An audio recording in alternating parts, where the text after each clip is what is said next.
नमस्कार। देश की तमाम फटाफट खबरों में आपका स्वागत है।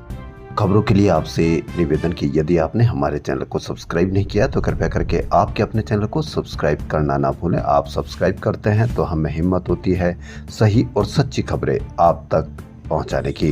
तो क्या है आज की बड़ी खबर? प्रधानमंत्री नरेंद्र मोदी ने गुरुवार को मेरा बूथ सबसे मजबूत कार्यक्रम के तहत हरियाणा के भाजपा कार्यकर्ताओं से ऑनलाइन संवाद किया। उन्होंने कटाक्ष करते हुए कहा कि कांग्रेस का आधार सिर्फ झूठ बोलने पर टिका है। कांग्रेस के लाउड स्पीकर जो पहले बड़े बड़े दावे कर रहे थे, उनका करंट भी पूरी तरह से कमजोर हो चुका है। मोदी ने कहा कि 10 साल में कांग्रेस एक विपक्ष के रूप में भी कमजोर रही है।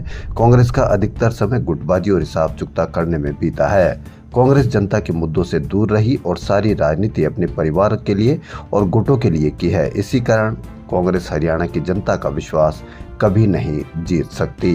कांग्रेस की आंतरिक कलह से हरियाणा का बच्चा बच्चा परिचित है, लेकिन हमारी रणनीति उनके कलह पर केंद्रित नहीं होनी चाहिए।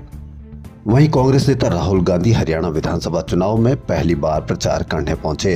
असम में उन्होंने प्रधानमंत्री नरेंद्र मोदी पर निशाना साधा और कहा कि देश के 10-15 लोग चीन का माल बेचना चाहते हैं, बनाना नहीं चाहते। चाइनीज कंपनियों की लिस्ट देखिए, उनका भारत में पार्टनर कौन है। मोदी की मार्केटिंग हो रही है। यहाँ के युवा विदेश गए, उनके बच्चे अपने पिता से मिलने को चीख रहे हैं। ऐसा इसलिए क्योंकि यहाँ जांच नहीं है। मैं झूठ नहीं बोलता, ये मोदी जी का काम है। राहुल ने कहा कि कल जम्मू कश्मीर गया, वहां सेब का बिजनेस ठप हो गया, अडानी को दे दिया गया है। हरियाणा में ड्रग्स प्रॉब्लम है। गुजरात में अडानी के पोर्ट में हजारों किलो ड्रग्स पाया जाता है। हिसार में कहा संविधान गरीबों की रक्षा करता, लेकिन संघ के लोग इसे कमजोर करना चाहते हैं। वैज्ञानिकों को अब तक का सबसे पुराना पनीर का टुकड़ा मिला। ये चीन के ताम्र युग के किसान की मम्मी के साथ रखा था। डीएनए विश्लेषण के अनुसार यह 3600 साल पुराना है। इससे पहले भी पनीर के कई पुराने सबूत मिले, पर इतना बड़ा टुकड़ा पहली बार मिला है। वैज्ञानिकों का अनुमान है कि इंसान 7000 साल पहले पनीर बनाना सीख गया था। वहीं सेंसर बोर्ड ने गुरुवार को बॉम्बे हाई कोर्ट से कहा कि कंगना रनौत की फिल्म इमरजेंसी के कुछ दृश्य काट दिए जाए तो वह फिल्म को सर्टिफिकेट जारी कर देगा। बोर्ड के अनुसार उसकी रिव्यू कमेटी ने कुछ दृश्य काटने की सिफारिश की है। मणिपुर की हिंसा की जिस तरह से खबर आती थी और जिस तरह की खबरें प्रकाशित की जाती थी, उससे आपको लगता होगा कि मणिपुर में सब शांति है, जबकि पिछले 1 साल से मणिपुर में अशांति हुई है और हिंसा रुकने का नाम नहीं ले रही।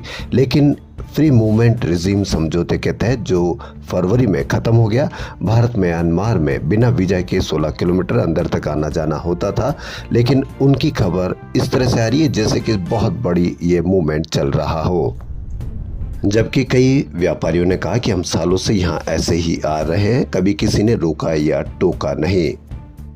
तिब्बत में पवित्र स्थल कैलाश पर्वत के दर्शन 1 अक्टूबर से शुरू होंगे। उत्तराखंड में कुमाऊं मंडल विकास निगम ने इसकी घोषणा की है। श्रद्धालुओं को पिथौरागढ़ में स्थित ओल्ड लिपुलेख दर्रे पर बनाए गए व्यू पॉइंट से कैलाश पर्वत के दर्शन कराए जाएंगे।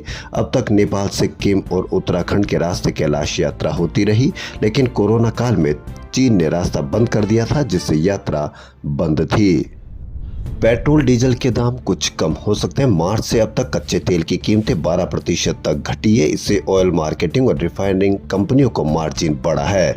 रेटिंग एजेंसी इकरा का कहना है कि इसकी वजह से पेट्रोल डीजल के दाम में कुछ कमी हो सकती है, लेकिन चुनाव के पहले अगर कमी नहीं हुई तो आने वाले समय में भी कमी होने के आसार कम है, क्योंकि चुनाव ही एक ऐसा मुद्दा होता है या एक बड़ा जनता को राहत देने का काम होता है जिससे पेट्रोल डीजल के दामों में कमी हो सकती है। लेकिन कमी होने के बावजूद भी कोई पेट्रोल दाम की कीमतों में कोई कमी नहीं हो रही है, जबकि इस कब 12% तक घट गई कीमत, इसकी कोई खबर यहाँ अखबारों में, बड़े अखबारों में नहीं आती है।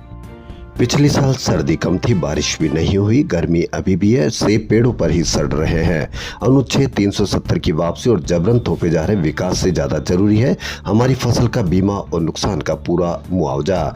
ये बताते बताते सोपोर के मोहम्मद अब्दुल्ला भड़क गए। सोपोर 39 सीटों में है, जहां 1 अक्टूबर को जम्मू कश्मीर में तीसरे चरण का मतदान होना है। इनमें 10 सीटों पर सेब, कश्मीरी हैंडीक्राफ्ट और बॉर्डर टूरिज्म का बिजनेस ही जिंदगी गुजर बसर का सहारा है। सोपोर, बारामूला, रफियाबाद, क्रेरी, पट्टन, वगूरा, गुरेज, उरी, गुलमर्ग और बांदीपुरा यहाँ करीब 10 लाख वोटर हैं।